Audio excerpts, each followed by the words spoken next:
요한복음 5장 16절에서 30절. 그러므로 안식일에 이러한 일을 행하신다 하여 유대인들이 예수를 박해하게 된지라. 이제 본격적인 이제 박해가 시작이 됩니다. 왜요? 38년 된 병자를 고치는 일은 율법을 어긴 일이고, 무엇보다도 자기가 하나님의 아들이라고 하는 것 때문에 죽이려고 하는 거죠. 어제 이야기를 잠깐 해보면, 묵상해보면, 이 38년 된 병자가 예수님 고쳐준 사람이 누군지도 몰랐는데, 나중에 예수님이 찾아오셔서 죄를 짓지 마라, 더 아파지지 않게 죄를 짓지 마라, 이렇게 할 때 그 아픈 원인이 죄에 있다는 것을 알게 되었습니다. 하나님을 믿지 않는 것이, 예수님을 믿지 않는 것이 죄인데, 예수님을 믿으면 어떤 병이든지 어떤 어려움인지 이겨낼 수 있지만, 예수님을 안 믿으면 아무리 잘해도 빛이 나지 않고 영광이 없고 망할 것이고, 예수를 믿으면 찌질해 보여도 영광이 되고 영생이 되고 망하지 않는 거라는 것을 말하고 있는 것처럼 우리는 그렇게 읽은 거죠. 그런데 그걸 유대인들은 모르죠. 알 수가 없는 말입니다, 유대인들 입장에서. 그래서 예수님을 죽이려고 하는데, 그게 다 말씀에 응해서 그렇게 되는 겁니다. 그렇게 하지 말았어야지 이러고 가슴 조일 필요가 없고, 내가 만약에 그렇게 됐을 때 예수님을 몰랐을까 알았을까, 이런, 나는 알을 수 있을 거야, 뭐 이렇게 생각할 것도 없습니다. 오직 그렇게 마음을 주는 것은 하나님이 그렇게 준 거고, 또 우리가 예수를 믿게 된 것도 하나님이 주신 거라는 것을 말하고 있습니다. 주님이 오신 이유는 눌린 자에게 자유를 주려고 오셨습니다. 38년 된 병자를 고치는 게 당연하지만, 그 사람 말고도 다른 사람 많이 있는데 다른 사람은 왜 안 고치고 그 사람만 고쳤냐? 하나님이 능력이 없어서 못 고치는 게 아니다라는 걸 말하고 싶은 거죠. 그래서 사실은 오늘 그 얘기하고 난 다음에, 병자를 고치고 난 다음에 죽지 않는다, 그 얘기를 오늘 합니다. 오늘 묵상이 너희들이 죽지 않고 영원히 산다, 그 얘기를 하려고 하니까 뭐 능력이, 니나 살아라 이렇게 되는 거죠. 니나 살아라. 예수님은 십자가에 달려 죽습니다. 니나 살아라 한 그 말한 사람이 죽인입니다. 죽이면서 그래도 네가 안 죽나 이렇게 말합니다. 그렇기 때문에 이 38년 된 병자를 반드시 고치고 나서, 그리고 십자가에 달려 죽으셔야지 능력을 인정받으면서 그 죽는 것이 사랑으로 우리에게 돌아오지, 38년 된 병자를 고친 것이 가장 큰 일입니다. 사실 그 성전에 들어가서 그 채찍질하고 이런 것도 큰 일이지만, 병자를 고친 게 가장 큰 일입니다.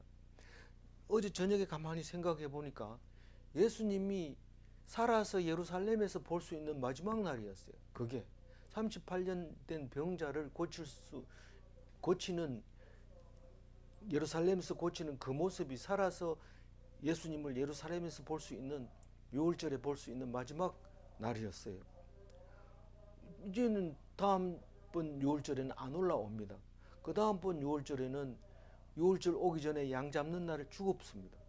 그러니까 마지막에 예수님이 예루살렘에서 한 마지막 일이 뭐냐 물으면 38년 된 병자를 고친 거다라고 말할 수 있습니다.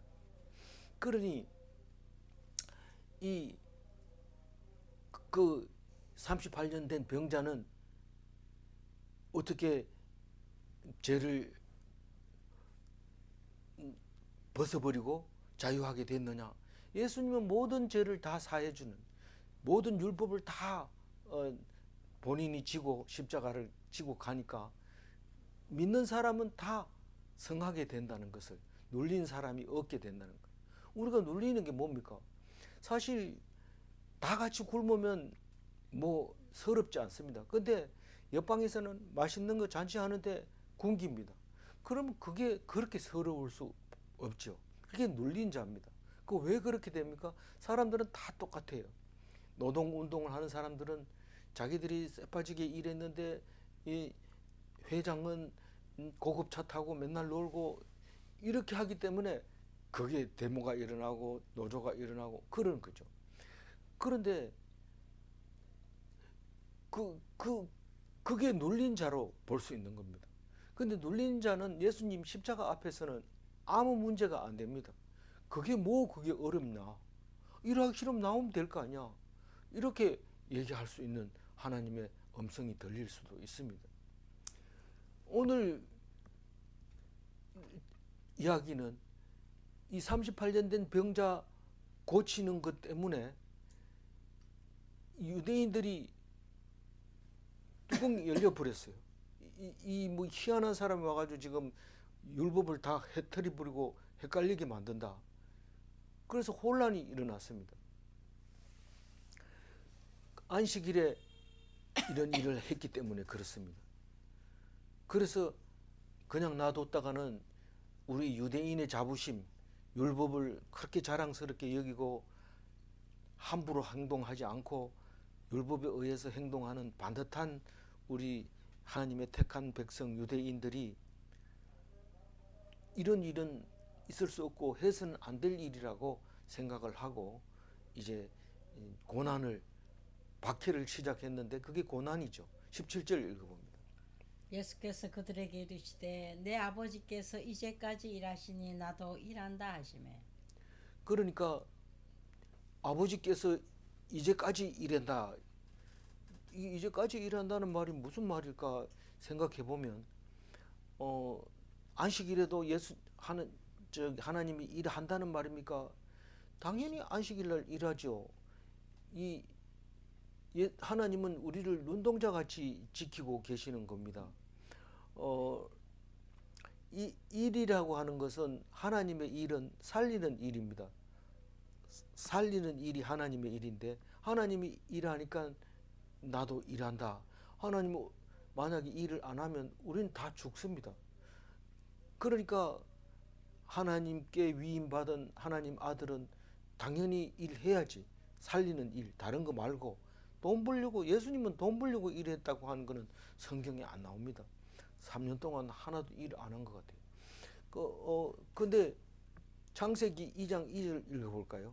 하나님이 그가 하시던 일을 일곱째 날에 마치시니 그가 하시던 모든 일을 그치고 일곱째 날에 안식하시니라. 자세히 읽어보면 말씀을 오해하고 있는 부분들이 많이 있습니다. 이 말씀을 자세히 읽어보면 여섯째 날에 일을 마치고 일곱째 날에 쉬었다고 말합니까? 일곱째 날에 마쳤습니다. 마치고 쉬었던 겁니다. 그러니까 그 사람을 살리는 일, 또 만드는 일, 이런 일에 대해서는 다 하고 그리고 쉬었다고 하는데 우리를 위해서 쉬는 모습을 보여준 거죠. 그래서 안식일에 일하는 것은 하나님이 쉬라고 하는 거하고도 안식일에 사람 살리는 일은 쉬라는 거하고도 틀리지 않다. 그러니까 말씀을 오해해가지고 법을 강하게 만들어서 그렇다.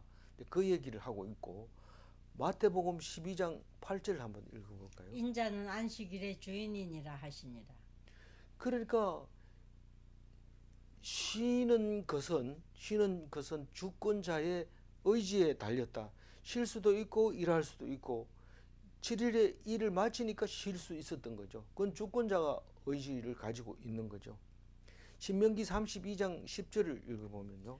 호위하시며 보호하시며 자기의 눈동자같이 지키셨도다.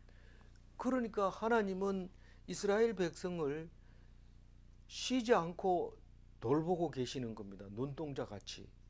그렇지 않으면 다 죽는 거죠. 18절 읽어봅니다.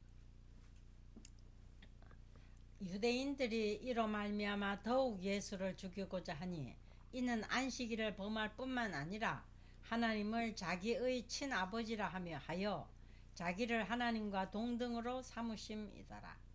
뭐 아들이다 이렇게 얘기하면 구약에도 아들이라는 게 있습니다. 우리가 하나님의 아들이라고 말하고 그렇기 때문에 그 말은 틀린 말은 아니지만 여태까지 금기시 되어 있는 그 말, 하나님을 아버지라고 부를 수는 있지만 하나님의 백성이라고 말하지만 그래도 다시 종교로 돌아가는 거죠.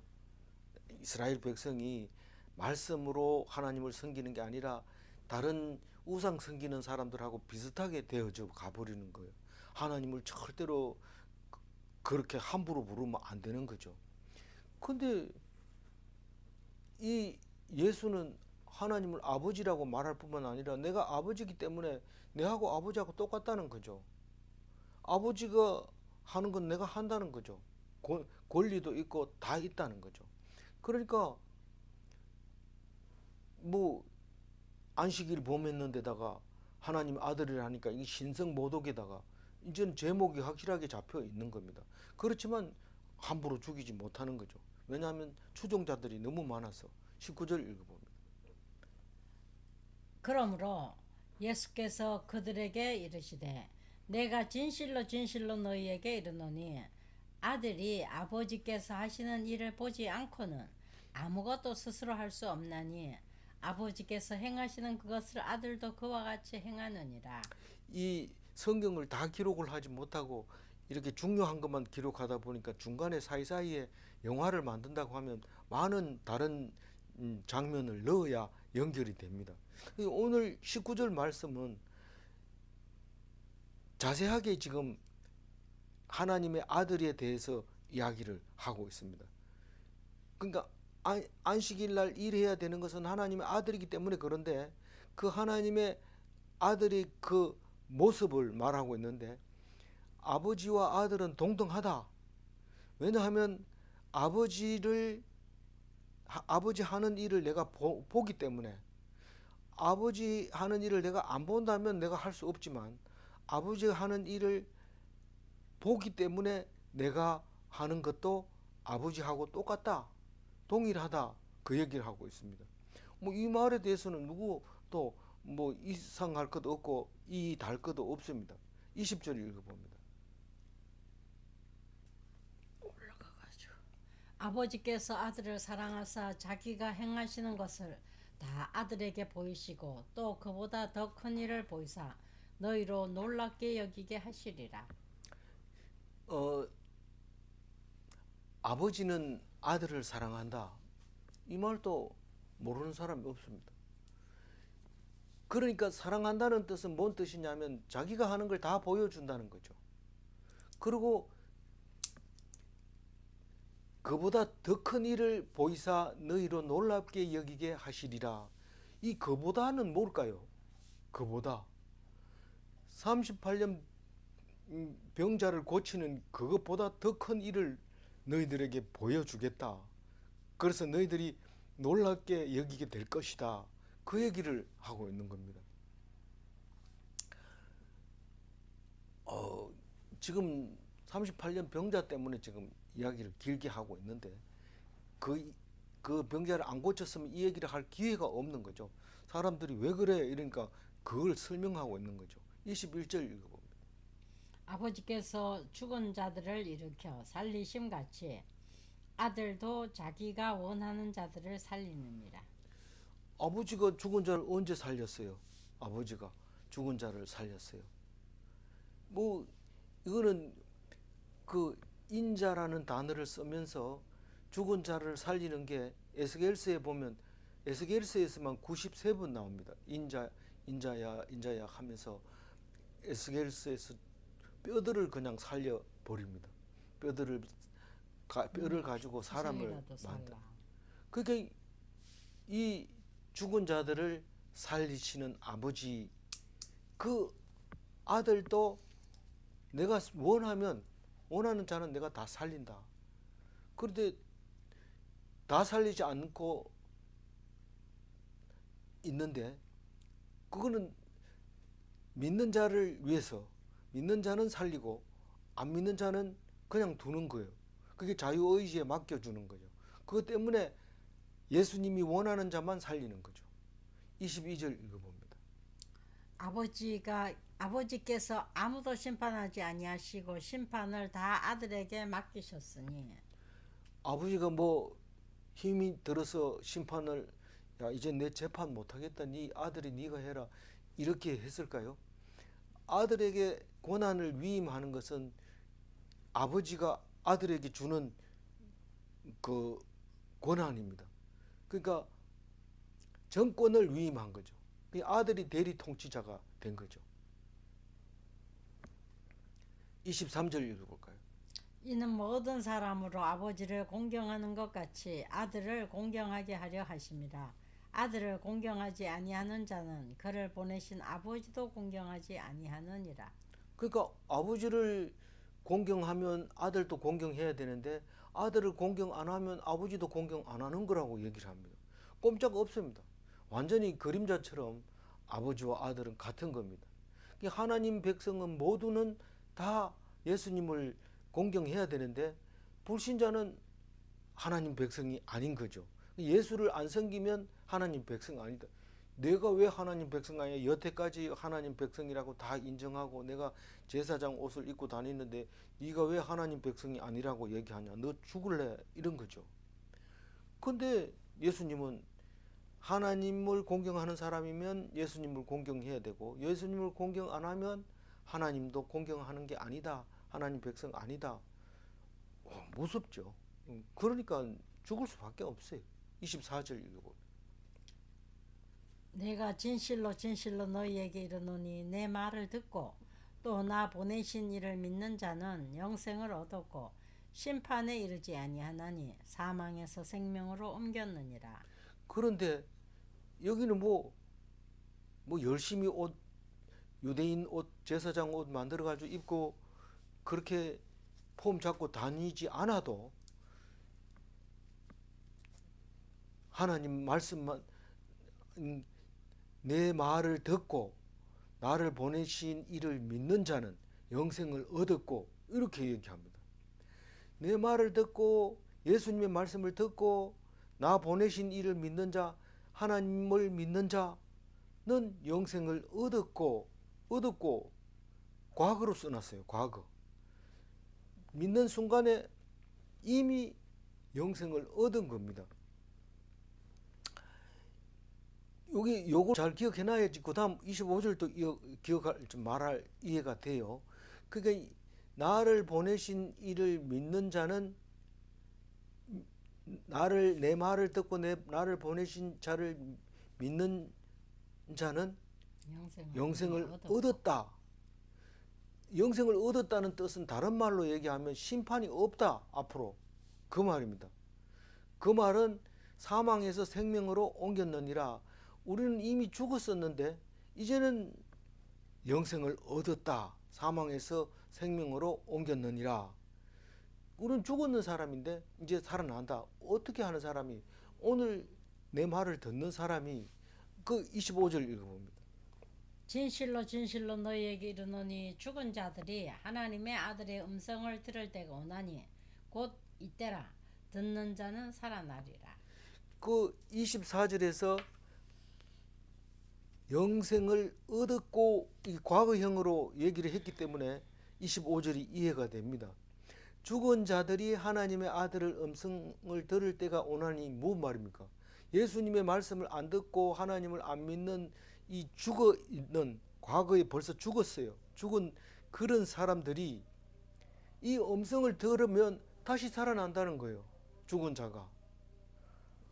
그게 언제냐? 지금 이때라. 내가 지금 얘기하고 있잖아. 내 말을 듣나? 들으면 살아난다. 이 얘기를 하고 있는 겁니다. 그러니까 이게 유대인들이 이 말을 알아듣겠어요? 못 알아듣지. 우리는 몇십 년 믿으니까 이게 무슨 말인지 금방 알아듣지만 이 죽은 자들이 불신자들은 죽은 자 이제부터 믿으면 안 되나? 뭐 당연히 믿으면 되죠. 그럼 믿으면 언제부터 영생을 얻었냐? 벌써 이미 얻었다. 창세 전부터 계획이 돼 있었다. 그 얘기를 하게 됩니다.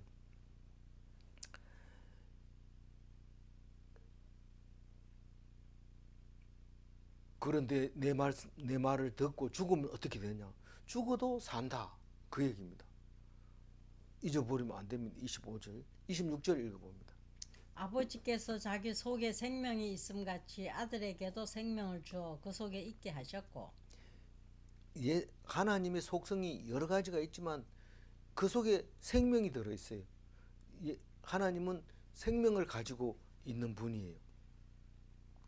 그래서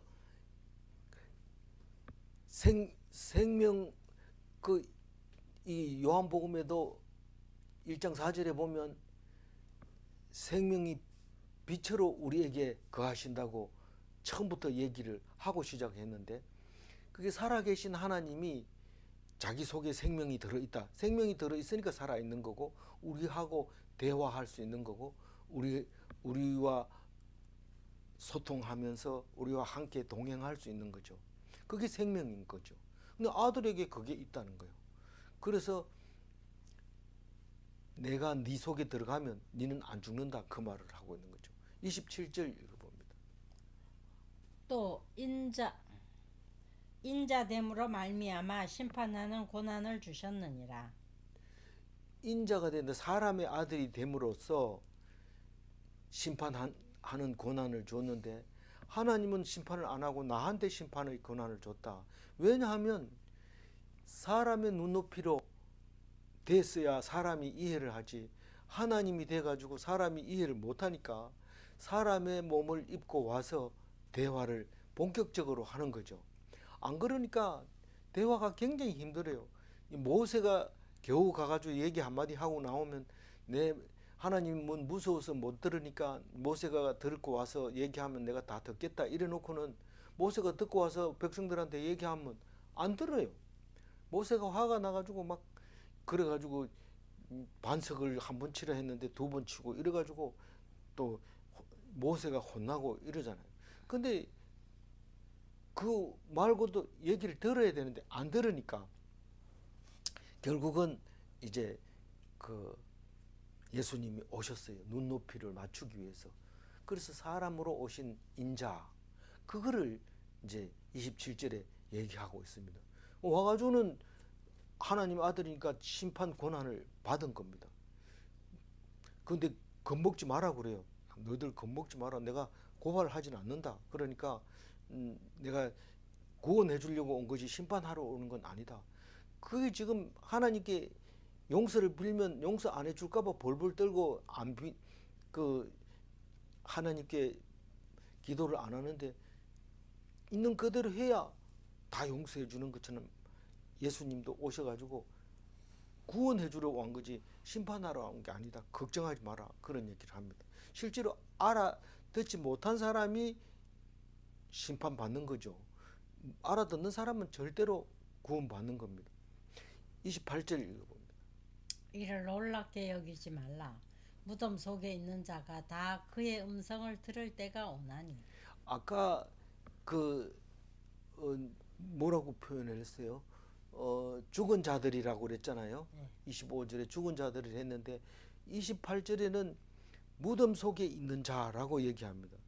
그게 25절에 죽은 자는 불신자는 과거 이미 죽은 자들이라고 얘기를 하고 있고, 무덤 속에 있는 자는 진짜로 죽어가지고 땅 속에 들어있는 사람들입니다. 다시 말해서 무덤 속에 있는 자라고 말하는 것은 복음을 들어보지 못하고, 다시 말해서 예수님이 이 땅에 오셔서 우리에게 구원하시려고 하는 그 소식을 듣지 못하고 그래서 믿을 기회가 없이 죽은 사람, 그거를 무덤 속에 있는 자라고 말할 수 있어요. 근데 그 사람이 음성을 들을 때가 오나니, 그는 지금 아닙니까? 이런데 죽은 사람은 음성을 못 듣습니다. 그래서 언제 무덤 속에 있는 사람이 음성을 듣게 돼요? 이 마태복음 27장 52절 한번 읽어볼까요? 무덤들이 열리며 자던 성도의 몸이 많이 일어나되. 이게 이제 예수님이 십자가에 달려서 낮 12시부터 오후 3시까지 깜깜해집니다. 그리고 난 다음에 무덤이 열리면서 자던 성도들이 몸이 일어나서 천국에 가는 것을 보았다 그랬는데, 예수님이 먼저 부활하시고 그리고 무덤 속에 잠자던 자들이 일어났다. 예수님이 첫 열매가 되었기 때문에 과거에 모세라든가 이런 사람들, 선지자들이 자고 있을 때 엘리야라든가 이런 사람들이 무덤이 열리고 천국으로 올라갔다. 부활이라는 것은 예수님이 첫 열매이니까 그런 거죠. 그렇게 읽을 수 있습니다. 그렇게 하고 복음을 듣고 나서 죽은 사람들 이야기일 수도 있습니다. 이게 무덤 속이기 때문에. 데살로니가 전서 4장 16절을 읽어봅니다. 강림하시리니 그리스도 안에서 죽은 자들이 먼저 일어나고. 데살로니가 전서 4장 16절은 휴거에 대해서 말하고 있는데, 그날이 오면 예수님이 오시고 우리는 공중에서 만나서 천국을 가게 되는데, 그때도 우리가 살아있는 사람보다는 무덤 속에 있는 자들이 먼저 일어나서 올라가고 우리가 올라가는 겁니다. 그러니까 믿음으로 살다가 죽었다고 해가지고 바로 천국 가는 건 아니고, 그날까지 기다렸다가 이제 그날이 오면 그렇게 간다고 지금 데살로니가 전서는 말하고 있는 것이죠. 그런데 그때 어떻게 부활을 하느냐 하면 29절 읽어봅니다. 선한 일을 행한 자는 생명의 부활로, 악한 일을 행한 자는 심판의 부활로 나오리라. 그러니까 우리는 하나님 예수를 믿으면 절대로 심판이 없습니다. 이제 심판이 없고 생명만 있어요. 그런데 선한 일을 행한 자는 생명의 부활로, 이 말은 하나님의 말씀을 듣지 못하고 예수님의 복음을 듣지 못하고 죽은 사람들은 심판의 부활로 나오고 생명의 부활로 나오고 두 가지 다 나온다는 겁니다. 그러니까 이거는 그러면 나와가지고 어떻게 합니까? 못 들었으니까 부활한다 하면 어떻게 합니까? 그게 계시록에 말하는 둘째 사망을 말하고 있는 거죠. 이 사람들은 어떻게 심판을 받습니까? 예수님이 안 계시기 때문에 율법으로 심판을 받게 됩니다. 율법으로 심판을 받아서 심판의 부활로 나오면, 둘째 사망에 들어가면 결국은 불못에 들어가게 되는 거죠. 그러나 우리는 예수님이 복음을 듣고 직접 믿었기 때문에 심판은 없고, 그러니까 첫째 사망은 다 사망하지만 둘째 사망의 해를 입지 않는 거죠, 우리가. 그러니까 둘째 사망에서 해를 안 받으니까 영원한 천국에 가는, 새 예루살렘으로 들어가는, 불못으로 가지 않는 그 말을 하고 있는 겁니다. 그래서 깊이 생각 안 하고 자주 나오는 얘기가 아니기 때문에 헷갈리거나 의심을 가질 수 있는 문제이기 때문에 좀 길게 말씀을 드렸습니다. 30절 읽어볼게요. 내가 아무것도 스스로 할 수 없노라. 듣는 대로 심판하노니 나는 나의 뜻대로 하려 하지 않고 나를 보내신 이의 뜻대로 하려 함으로 내 심판은 의로우니라. 그러니까 세상 사람들의 심판은 의롭지 않습니다. 왜냐하면 대부분 판사가 되면 자기 마음대로 판단을 합니다. 물론 엉뚱한 판단을 내릴 수는 없지만, 똑같은 거 갖다 놓고 이렇게도 주장하고 저렇게도 주장하면 자기 마음대로 결정을 합니다. 이 사람 편에 들든지 저 사람 편에 들든지. 판사는 그렇습니다. 만약에 판사가 그런 권한이 없다면 판사가 필요가 없죠. 근데 예수님은 그 판단을, 심판을 자기 마음대로 안 합니다. 하나님이 하라는 대로 스스로 할 수 없어요. 예수님은 완전히 피동된 거죠. 대리 심판관이죠. 그게 사람과 다른 예수님의 심판입니다. 그러니까 예수님은 만약에 심판이 혹이라도 잘못됐다면 예수님 책임 아닙니다. 그건 하나님 책임입니다. 근데 잘못될 리가 없죠. 그래서 나는 나의 뜻대로 하려 하지 않고 나를 보내신 이의 뜻대로 하려 함으로 내 심판이 의롭다. 그렇게 얘기합니다. 그래서 의롭다는 것은, 옳다는 것은 뭘까요? 피동적일 때, 하나님 말씀에 따라 움직일 때 그게 의롭다고 얘기하는 겁니다. 옳다는 겁니다. 의롭다는 게 나 양 밑에 나 아자를 쓴 거잖아요.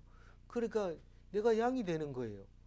내가 그냥 오람 오고 가람 가고 하람 하고, 이게 의로운 거예요. 내 마음대로 재판을 하면 불의할 수 있어요. 그래서 모든 일을 결정할 때 하나님께 기도하고 하나님 말씀에 순종하고, 그런 것이 옳다, 그 말을 하고 있는 것 같아요. 29절 읽고 마무리하도록 하겠습니다. 선한 일을 행한 자는 생명의 부활로, 악한 일을 행한 자는 심판의 부활로 나오리라. 복음을 듣지 못한 자는 예수님 부활 후에 부활합니다. 심판의 부활은 영원히 타는 불못에 던져집니다. 질문합니다. 복음을 듣기 전에는 율법으로 심판을 받는가? 두 번째 질문입니다. 복음을 들은 사람은 심판이 없는가? 그렇습니다. 기도하겠습니다. 하나님 감사합니다. 오늘 예수님이 이 땅에 오셔서 모든 고난을 가지고 모든 심판을 하실 때에 예수님이 원하는 자를 다 살리는 것을 볼 수 있습니다. 우리를 불쌍히 여기시고 죽은 자 가운데서 살려주시기를 바랍니다. 예수님 그 능력을 믿사옵고 하나님의 아들임을 믿사오니 오직 사망에서 생명으로 옮겨 주시옵소서. 우리가 예수님을 믿음으로 말미암아 죽음이 두렵지 않고 영생하도록 허락하여 주심을 감사하옵고, 오늘 또 온전히 주님께 의탁하며 살게 하여 주옵소서. 감사드리옵고 우리 주 예수 그리스도 이름으로 기도 올리옵나이다. 아멘.